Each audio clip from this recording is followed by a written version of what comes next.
작은 분식점 사장에서 프랜차이즈 기업 대표가 된 이경수. 생계를 위해 오랜 꿈이었던 목사의 길을 접고 창업에 도전했습니다. 이 많은 사람들을 어떻게 이 가게로 오게 할까라고 고민하다가 유니폼을 입으니까 이미지가 아주 좋아지는 거예요. 이렇게 해서 소문이 나기 시작했습니다. 장사가 잘 되자 무리하게 가게 규모를 늘렸고 결국 폐업으로 이어졌습니다. 가족들 보기에도 너무 죄송하고 답답함이 밀려오다 보니까 그 한 평짜리 그 쪽방에서 제가 울음을 터뜨려 버렸어요.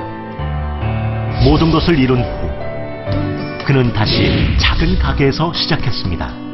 예전 것으로 다시 돌아가 보자. 또 어디서부터 잘못되었느냐, 무엇이 좋은 것이었느냐라는 것을 다시 찾기 시작했습니다. 화려함을 쫓는 대신 작은 것에 주목하며 노력한 결과 그는 재기에 성공했습니다. 초심으로 돌아가 성공을 이루어낸 이경수 씨를 소개합니다.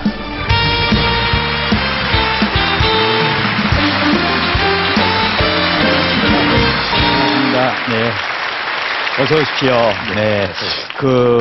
떡볶이 하면은 사실 우리 대표적인 우리 국민의 간식이라고도 볼 수 있고요. 네. 또 어느 동네마다 다 떡볶이집이 있죠. 그 다음에 집에서도 쉽게 만들어 먹을 수 있고.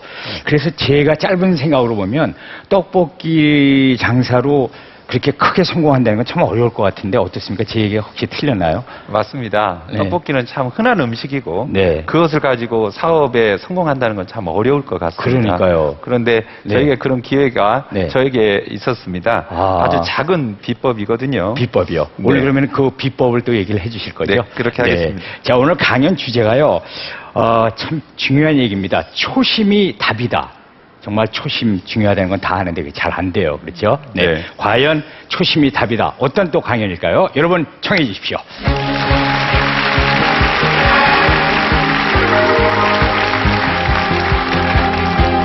안녕하세요.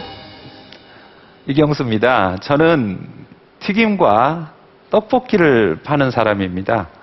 보통 튀김하고 떡볶이는 참 흔한 음식입니다. 많은 사람들이 알고 계시고요. 또 전국에 수만 개가 있을 정도로 그렇게 흔하고 또 많은 가게들이 있었습니다. 그런데 그 조그만한 가게 하나에서 시작해서 지금은 많은 숫자의 체인점 기업을 만들었습니다. 어떻게 저에게 이런 기회가 찾아왔는지 참 제가 저를 생각해도 이해가 되지 않는 일이 참 많습니다. 그런데 우리 집은 참 가난했어요. 제 어린 시절에 그 누룽지를 많이 먹었던 기억이 납니다. 그래서 부모님께 여쭈어 보았습니다. 제가 누룽지를 먹던 그 날이 왜 그렇게 많았습니까? 그랬더니 저희 어머님 아버님께서 하시는 말씀이 네가 누룽지를 먹던 우리 삼형제가 누룽지를 먹던 그 날은 부모님께서 굶으셨다는 겁니다. 그렇게 힘들게 살았던 제가 신학을 전공하고 목회를 하려고 했었습니다. 그래서 국문학을 전공하고 신학대학원에 들어갔어요. 졸업하고 난 다음에 전임 전도사로 아버님 개척교회에 심호하고 있었습니다. 그런데 교회에서 갑자기 어려운 일이 생겼습니다. 재정적으로 힘들었고요. 그 문제를 어떻게 풀어야 할지 몰랐습니다. 답답했습니다. 날마다 고민하는데도 불구하고 정말 방법이 없어요. 그래서 저희 장인어른께서 1972년부터 30년 동안 튀김집을 하셨습니다. 장인어른께 찾아가서 제가 떡볶이 가게를 하고 싶습니다 라고 말씀을 드렸어요. 우리 장인어른의 노하우를 그대로 물려받고 저희 안사람은 떡볶이를 만드는 일을 같이 하면서 분식집을 오픈하게 되었습니다. 돈이 없었습니다. 간판도 새로 해야 되고 또 인테리어도 해야 되는데 돈이 없는 거예요. 그래서 간판을 자세히 보니까 자유시간 호프집이라고 되어 있었습니다. 야, 분식이라고 해도 되겠구나 해서 호프를 오려내고 분식이라고 바꿨습니다. 간판 하나가 전략이 되었습니다. 그리고 나서 벽지도 저희 안사람과 같이 붙이고 또 바닥도 새로 공사해 가면서 깨끗한 가게를 만들려고 노력을 했어요. 그리고 깨끗해 보이고 또 청결하게 보이기 위해서는 유니폼을 좀 입으면 좋겠다. 제가 모 항공사 오색 머플러 유니폼을 참 좋아합니다. 단아하고 너무 멋있어요. 저희 안 사람이 미스 코리아 출신입니다. 제 눈에 그렇다는 거예요. 그러다 보니까 저희 안 사람이 그 오색 머플러 목에다 두르고요. 단정한 옷을 입으니까 스튜어디스처럼 멋있게 보입니다. 아이들이 스튜어디스가 떡볶이를 만드는 집이라고 소문이 나기 시작했습니다. 저희 안 사람은 그렇게 멋지게 떡볶이 만들어내고요. 저희 장인어른께서는 하얀색 유니폼 있잖아요. 그 호텔 주방장들이 입는 유니폼을 입고 멋지게 오징어를 튀겨내셨습니다.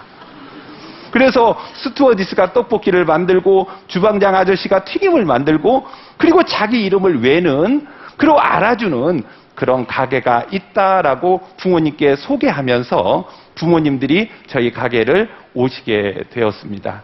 아이들은 500원을 가지고 오는데 어른들은 5,000원을 가지고 오시더라고요.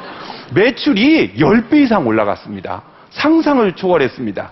매출은 100만 원에서 150만 원대까지 올라가는 그 작은 8평짜리 가게, 빚으로 냈던 그 가게, 절실해서 만들었던 그 가게가 멋지게 성공이 되어졌던 겁니다.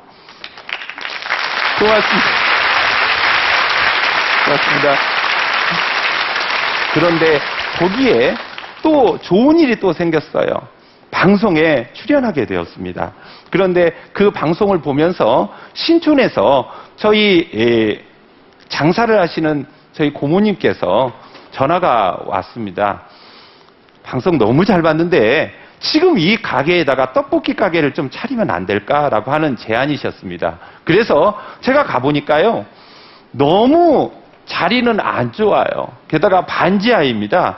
그러다 보니까 떡볶이 장사를 해서 과연 이곳에서 성공할 수 있을까? 가게는 8평짜리 가게를 하다가 35평짜리를 보니까 너무 큰 겁니다. 겁에 질렸습니다. 너무 걱정됐어요. 제가 2달 동안 장사 준비를 하는 동안 방송에 나왔던 바로 그 집이라는 그 프랜카드를 큰 걸 하나 붙였거든요. 근데 그것을 늘 지나다니면서 보신 것 같습니다. 그래서 오픈하는 날, 제가 그렇게 걱정했던 그 날에 사람들이 많이 오셔서 정말 기쁘고 또 고맙고 감사했습니다. 체인 문의가 조금씩 들어오고요. 그리고 나서 80평짜리 가게를 꾸민 겁니다. 1층에 80평을 꾸몄으면 장사가 잘 됐을 겁니다. 그런데 돈이 부족해서 2층으로 들어갈 수밖에 없었어요. 2층에 80평을 꾸미면서 모든 돈을 다 동원하고 또 일부 돈을 빌려서 거기에 투자했습니다. 잘못되면 절대로 안 되는 그러한 상황이었습니다. 그런데 2층의 한계를 넘어서기가 너무 힘들었습니다. 너무 어려워요. 또 그 어려운 상황에 저희 장인어른께서 돌아가셨습니다.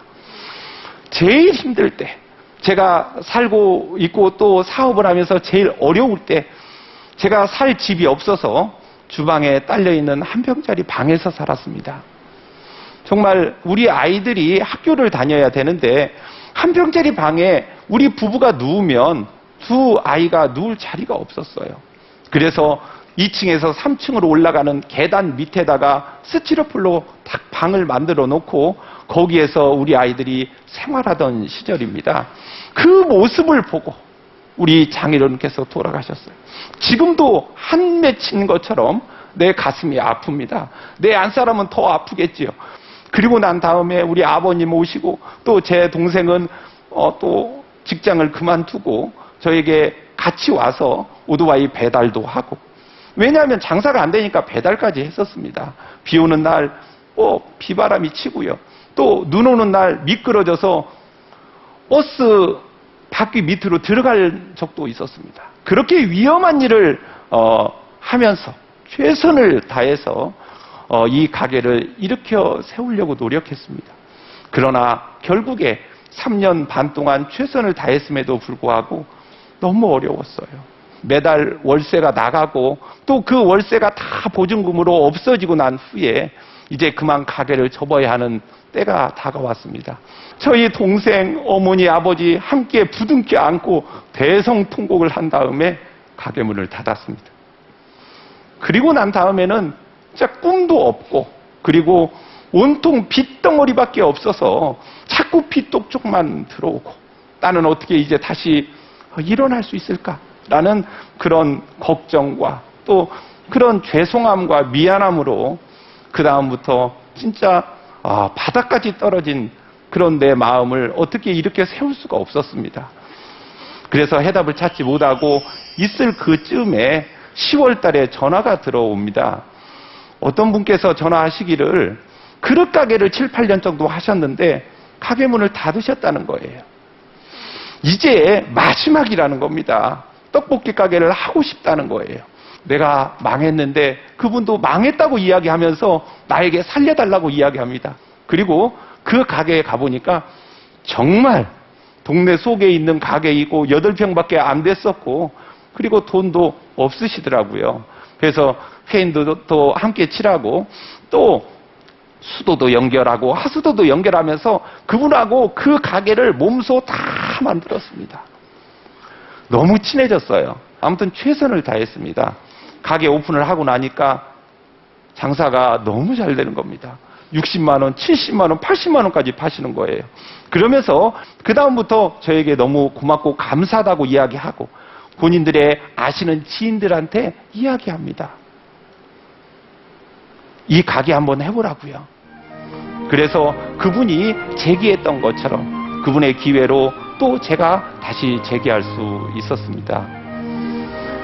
그렇게 시작했던 그 하나가 지금은 엄청난 숫자를 만들어 갔습니다. 2000년에 처음 시작했던 그 가게가 2005년도 5월 달에 문을 닫으면서 모든 걸 잃었습니다. 바닥까지 떨어졌어요. 그런데 거기에서 제가 깨달은 것은 초심으로 돌아가자라고 하는 겁니다. 처음에는 아이들 이름도 전부 외워가면서 열심히 장사했었습니다. 그리고 아주 작은 메뉴였어요. 그런데 이 작은 메뉴, 작은 평수를 10배 이상 확대하면서 너무 어려워졌어요. 8평짜리가 80평이 되었습니다. 메뉴 2-3가지밖에 되지 않았던 것이 60가지가 되었습니다. 그러다 보니까 그 모든 것에 착오가 있었고 그 모든 것이 저를 힘들게 만들었습니다. 그래서 이 초심을 잃어버리지 않는 것은 성공의 요소이기도 하지만 성공을 지속시키는 비법이기도 하구나라는 것을 그때 배웠습니다. 여러분, 힘든 어떤 첫걸음을 내딛는 분도 계실 겁니다. 또는 제가 살았던 것처럼 계단 밑에서 지냈던 그 어려운 시절을 또 보내고 계시는 분도 있으실 겁니다. 그러나 너무 걱정하지는 마세요. 저같이 이렇게 아무것도 없던 사람도 극복할 수 있었던 것처럼 여러분들의 인생도 그 첫 마음, 첫 사랑, 그 초심을 계속 유지하고 지속한다고 하면 아마 힘들고 어려운 것들이 다 해결되고 그리고 어려운 문제들이 저절로 풀려나는 그런 경험을 하실 수 있으실 겁니다. 고맙습니다. 제 얘기를 들어주셔서 감사합니다.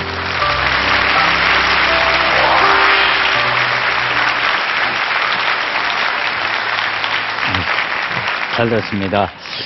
지금도 초심을 잃지 않고 계신 거죠, 그러니까요? 네, 제가 그 비법을 알아서요. 네. 많은 경험보다 네. 더 중요한 것은 네. 초심을 잃지 않는 것이더라고요. 그래서 지속시키는 것이 중요하다 생각하고요. 네. 앞으로의 삶도 꼭 그렇게 살아가려고 노력하고 있습니다. 네. 고개가 뒤로 넘어가지 않고 늘 겸손하게 이렇게 살 수 있는 해답이 바로 초심인 것 같습니다. 자, 이제 여러분의 공감 온도를 보겠습니다. 자, 버튼 눌러주세요. 보겠습니다. 이경수 씨의 초심이 답이다. 공감 온도 지금부터 보겠습니다. 공감 온도는 자, 공감 온도 올라갑니다. 92도를 기록했습니다. 수고하셨습니다. 시선과 나이, 체면을 버리고 제2의 인생을 시작한 택시기사 김기선. 강연 주제 3가지를 버려라의 공감 온도는 94도. 채식 위주의 식단으로 당뇨병을 극복한 보디빌더 백기봉. 강연 주제 과하면 병이 된다의 공감 온도는 92도. 초심으로 돌아가 성공을 이루어낸 CEO 이경수. 강연 주제 초심이 답이다의 공감 온도는 92도였습니다.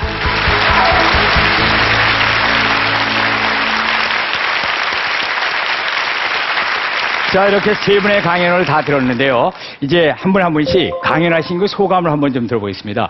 백기봉 씨는 오늘 얘기를 하고 나니까 어때요? 그 강연을 하고 난 소감이. 우선 직업이 직업인지라 이렇게 네. 여러 사람들 앞에 서는 거는 뭐 낯설진 않은데요. 그렇죠. 이제 제 마음속에 있던 얘기를 다 이렇게 허심탄회하게 이렇게 얘기하는 건 처음인데 하고 나니까 그래도 후련하고 좋은 에너지 많이 얻고 가는 것 같습니다. 아, 그래요? 네. 오늘 감사합니다. 네.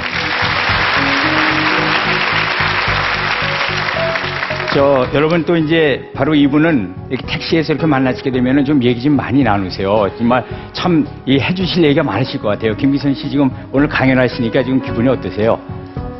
이 택시 자랑을 이렇게 많은데요. 시간이 제약을 받아가지고 제대로 전달이 안 된 것 같아서 좀 아쉽습니다. 오늘 말씀 잘 들었습니다. 감사합니다.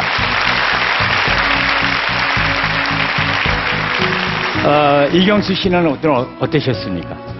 네, 조금이나마 함께 공감할 수 있었고 이야기를 나눌 수 있어서 너무 기쁘고 감사했습니다. 오히려 제가 많은 걸 얻고 갑니다. 고맙습니다.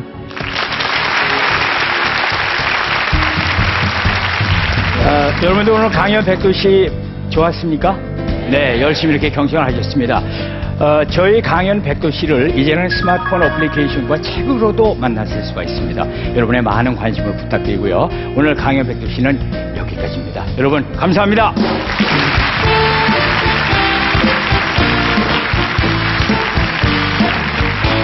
다음번에는 막 조금 더 택시 기사님한테 좀 더 친절하게 다가갈 수 있을 것 같아요. 절망감이나 그런 게 굉장히 크셨을 텐데 그걸 다 극복하고 다시 일어서셨다는 게 정말 대단한 것 같습니다. 강연 백도 씨는 다른 사람의 열정이다. 강연 백도 씨는 원동력이다. 생각의 전환이다. 자극제다. 힐링이다. 강연 백도 씨는 나의 에너지다.